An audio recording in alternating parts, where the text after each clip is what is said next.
Social मीडियावरती TV चॅनेल्सवरती मी आता video पाहिला. त्या व्हिडिओची पार्श्वभूमी मी या सर्व लोकांना या माध्यमातून सांगू इच्छितो. मी एका लग्न समारंभावरून लातूर रोडकडे जात असताना रोहन सातपुते आणि त्याची बहीण हे लातूर रोडवरून त्यांच्या घराकडे जात होते.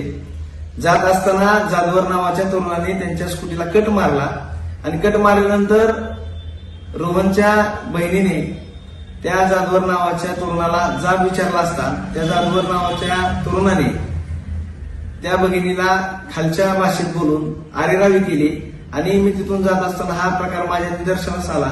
एका भगिनीची छेड काढल्यानंतर मी तिथं मध्यस्थी करायला गेलो असता त्या रोहनला त्या जाधवर नावाच्या तरुणाने ढकलून देऊन मारण्याचा प्रयत्न केला, परंतु त्या जाधवर नावाच्या तरुणाचा मिटवून न घेता एक भांडणाच्या मूडमध्ये असल्यासारखा तो तिथं वर्तवणूक करत होता आणि आमचे विरोधक किंवा राजकीय प्रतिस्पर्धींना माझ्यासमोरून तो फोन लावून इथं अशी घटना घडली सांगत होता. त्यामुळे ही घटना मी कुणालाही दमदाटी करण्याच्या उद्देशाने किंवा माझ्या गाडीला ओव्हरटेक केले अशा घटनेमुळे घडलेली नाही. माझ्या एका भगिनीला कट मारल्यामुळे ही घटना घडलेली आहे.